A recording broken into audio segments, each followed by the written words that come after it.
कैसे हैं आप सभी लोग। स्वागत है आपका हमारे यूट्यूब चैनल योगी साइंस क्लासेस में। आज अपन बात करते हैं क्वेश्चन नंबर 6 की। तो देखना क्वेश्चन नंबर 6 क्या लिखा हुआ है। व्याख्या कीजिए 7 इंटू 11 इंटू 13 इंटू प्लस 13 और 7 into 6 into 5 into 4 into 3 into 2 into 1 plus 5 भाज्य संख्या क्यों है। तो पहले मैं भाज्य और अभाज्य के बारे में थोड़ी चर्चा कर देते हैं। भाज्य और अभाज्य संख्या क्या होती है उनके बारे में थोड़ी बात करते हैं। ठीक है। अभाज्य संख्या वे होती है जिनके केवल दो गुणनखंड हो। जिनके केवल कितने गुणनखंड हो, दो गुणनखंड हो, वो होती है भाज्य संख्याएं। एक तो होता है एक और एक होती है वह संख्या स्वयं।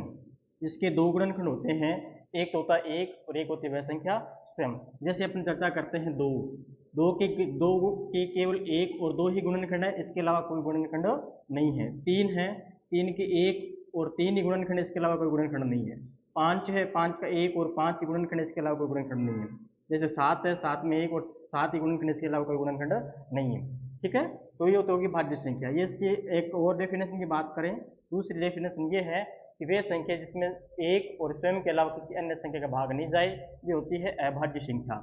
अब अपन बात करते हैं भाज्य संख्या की, जिसके दो से ज्यादा गुणनखंड हो। दो से ज्यादा क्या हो, दो से ज्यादा गुणनखंड हो, वो होती है भाज्य संख्याएं।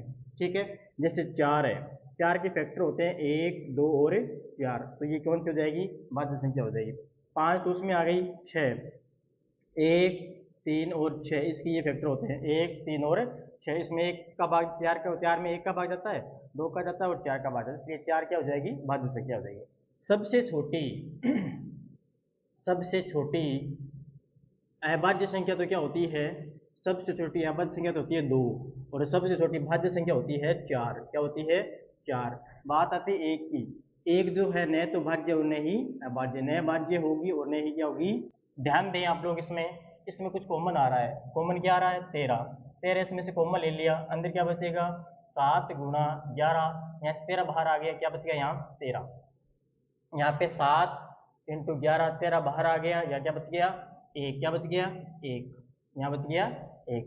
तो कितना आ जाएगा हमारे पास 13। 7 को 11 से मल्टीप्लाई कराएंगे तो 77 प्लस 1, 77 को कितना हो जाएगा, 78। कितना हो जाएगा, 78। ये हो जाएगा 78। इसके ऊपर यहाँ छोड़ो। अब इधर आओ, इसमें से देखें तो 5 कॉमन आ रहा है, 5 यहाँ भी है और 5 से यहाँ भी है, तो 5 इसमें से कॉमन आ रहा है। 5 ले लिया कॉमन, अंदर क्या बचेगा, 7 गुणा 6 गुणा 4 गुणा 3 गुणा 2 गुणा 1 प्लस 1, ये आ गया 5 का 5।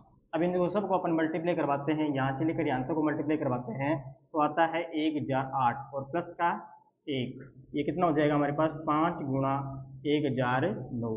अब ध्यान दें, 13 क्या है, 13 क्या है, अभाज्य संख्या। 13 क्या है, अभाज्य संख्या। और 78 क्या है, भाज्य संख्या।